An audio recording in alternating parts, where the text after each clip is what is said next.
talk to us about that purchase agreement, Rob. You All tell right. us So the the big resident, deal, buddy. so the residential purchase agreement need your was glasses? no. I got this.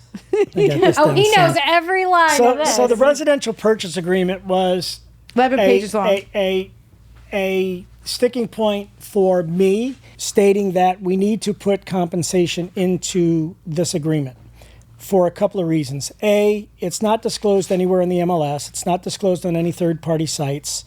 It's basically going to be a phone call, me telling you X beans are going to be offered, you taking my word for it, me sending an email to the title company, and you saying, well, that's not what you said on the phone. In setting where this goes in importance, page 1 is always going to be the first and foremost, which lays out the terms and loan programs, sales price, deposits, earnest money deposits, timeline in those deposits. But section 2, which is now taking the place of the loan application or the loan contingency, we've dropped everything down from that because I feel like the compensation part is probably the second most important thing on that from a agent's perspective on what the compensation is going to be due, breaking down to the seller and what they're willing to offer, that it is between the seller and the buyer's broker that allows transactions and escrows to put it into commission instructions. Everything's negotiable. But right? let's just talk about really quick, Rob, because there are a lot of people that don't know about the lawsuit. So the lawsuit now states that you can no longer put in the MLS the compensation. Or third-party sites Right. that are affiliated with syndication It's to no more MLS. you print up an MLS sheet and you're guaranteed you're going to get paid. Correct. So now you have to show your value, show your wealth, and actually put it in the RPA. Well, and that's twofold. One, it protects the agent and what their commissions are going to be. But two, it also opens up transparency to the sellers. Along with the listing agreement, along with the RPA, coupled in with what you're paying the listing broker, what the buyer's broker is requesting from you. You provide them with a estimated net sheet. This is where the competitiveness of the offers come into play.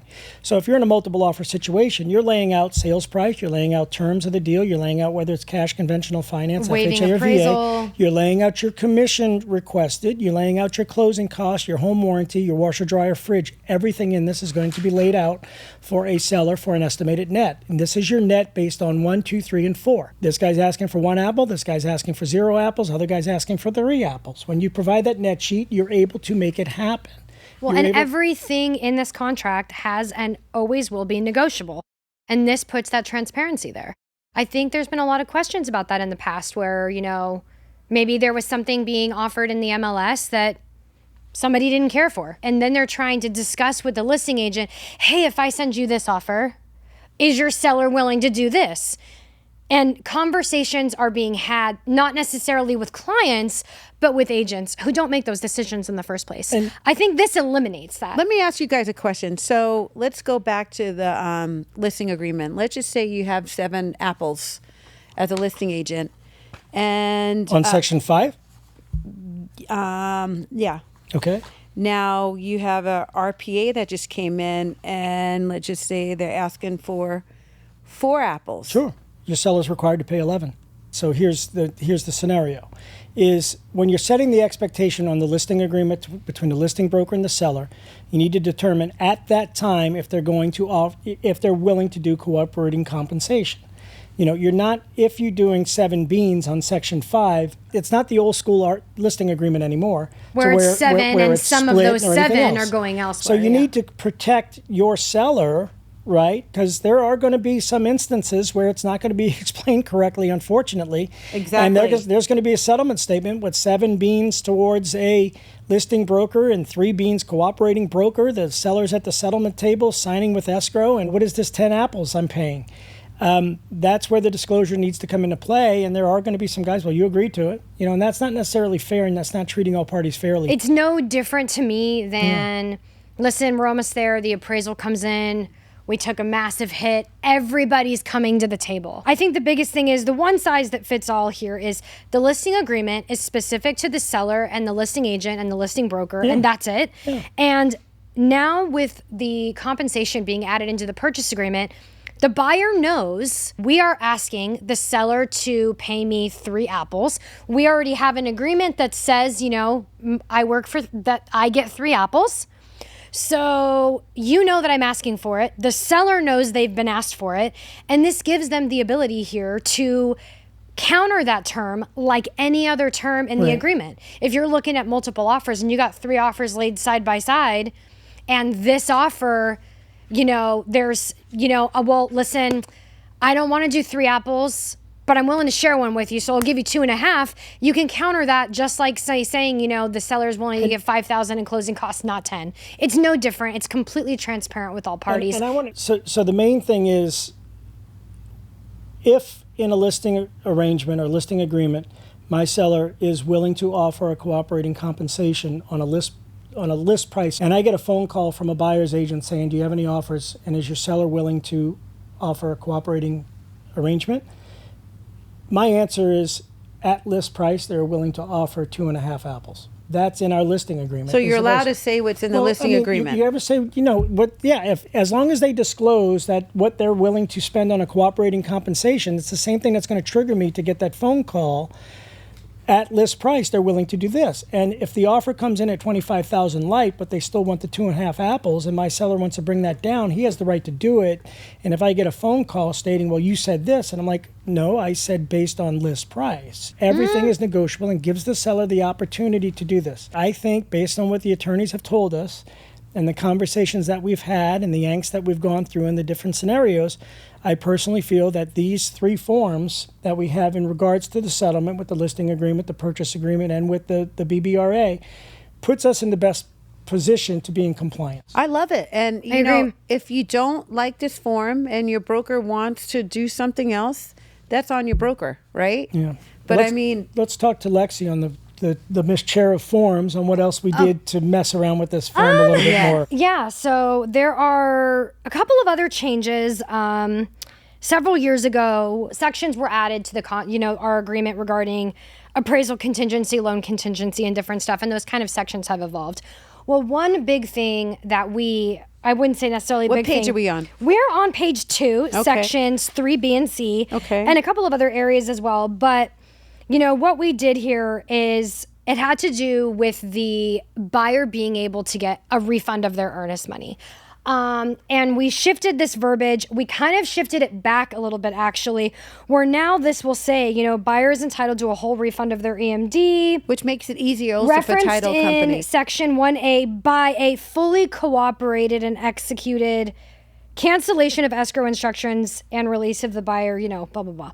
And the reason we did it that way is because escrow has to facilitate the contract. But if our contract is at odds with them, no third party should be releasing funds without both parties being in agreement, because they're unaware if there's something else going on that might be tying that up. And I think the way things were before, we had a lot of members reach out and a lot of escrow companies and title reps and things. Confused. And well, absolutely. And we even have a representative from Stewart Title that sits on my forms. Shout out to Paul Mangwell. He sits on our forms committee as well. And we normally... Does he wear his referee shirt? Yes. He does wear it often. Okay, good. He does wear it often. Just making sure. Though his holiday suits happen to be my fave. Yes. But we always try to have representatives on forms committee from, property managers, lenders, title, because lenders and title and escrow are completely bound up by our agreement as well and dealing with that. So we want their perspective. We wanted our agreement to make things as clear between the parties as possible. Before it was, yes, the document pretty much said that if you cancel during the appraisal contingency, you get your money back. The seller doesn't have to sign that, meaning escrow is not going to give it back. And I don't think the document was, I think there had been a lot of changes over the years. And this kind of went back to the truest form of, yes, you're entitled to your money as long as you both sign off on it. And that way there is no confusion there of them understanding that they just get to cancel and there is no additional step, because it was really putting escrow in not the best situation to get those nasty phone calls. It really kind of puts everything on the table. So anywhere in the section that discussed those kinds of contingencies, it will now state that the buyer is entitled to a full refund as long as there's a fully executed cancellation and escrow instruction. So that kind of helps us there. And then the other change, which actually is probably going to be a bit of a bigger change as far as how long it is. What page? Is on page 4, section D regarding inspections. Well, it's actually D and E. So What we did is we cleaned up the inspection grid where you check mark, and you state whether the buyer, if the buyer's going to pay, the seller's going to pay, is it 50-50 or is it waived? As well as the section immediately underneath discussing additional certifications. We've updated that grid to be, in my opinion, far more comprehensive and to just flow better. The two most common inspections that we see on a daily basis are home and pool and spa. And they were kind of jumbled all over the place. Now they're right at the top next to each other. We took where it was mechanical inspections before and we broke it down and itemized it a lot more, because the question I got, what the heck is a mechanical inspection? Well, a mechanical inspection is a system inspection. Okay, well, what are the systems? So we broke it down on what those were to try to make it as legible and flow as good as possible. We also delineated a pest termite inspection because, even though every termite is a pest, not every pest is a termite. So we wanted to make sure those were broken down, especially because termite inspections are required per VA. A pest inspection is not the same thing. So we changed that. We broke things down a little bit to make things. We also added some additional stuff that is becoming more common as far as lead-based paint testing, radon testing. Radon, I see. That's going to start coming. We're seeing that a lot more here. A lot more inspectors are getting certified to test for radon as well. So we wanted to be in front. Quality report. Well, if you quality and quantity. So that's a big thing, and we're very blessed. We've got several people on our forms committee that, our representative from Pahrump, Norma, as well as our chair, they have wells. They're very, very familiar with wells, both community and private. When you purchase a home with a well, you're dealing with a possible well agreement, especially if it's shared, but also testing, making sure the groundwater is not contaminated, the quality and the quantity, they're not the same. And before they were kind of combined a little bit and there wasn't as clear of an identification, but people that sell a lot of land or deal with a lot of properties that have septic and well, or one or the other, that is there. So now it's a little bit more clear. And then a question we got a lot had to do with, well, what happens if I'm doing an inspection and something else pops up, but I waived that inspection before, now the seller won't let me do that. So now we updated E a little bit. So instead of it used to say, additional certifications, now it says additional inspections and or certifications. And it specifically says there, in the event the inspection reveals, and it's the same verbiage, but it says, or any other issue/concern that was discovered on the home inspection or any other disclosures per Section 11, buyer reserves the right to require a certification or additional inspections within their due diligence period. We also specified that, they're responsible for those costs potentially or by a separate agreement. Because a lot of people seem to think that just because you waived something, you waived it. Well, I didn't know that there was evidence of a roof leak, which the inspection uncovered for me. So this allows the buyer in writing to know that they can do that if necessary, as long as it's within their due diligence period. And obviously it falls on them and the buyer's agent to extend that if necessary.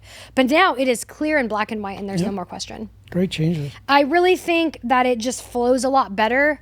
You're not jumping around all over the place. And I don't think the section had been updated in a really long time. Mostly we didn't necessarily remove stuff as much as we just kind of replaced it or took something out and then broke it down further. It's really broke down. I like it.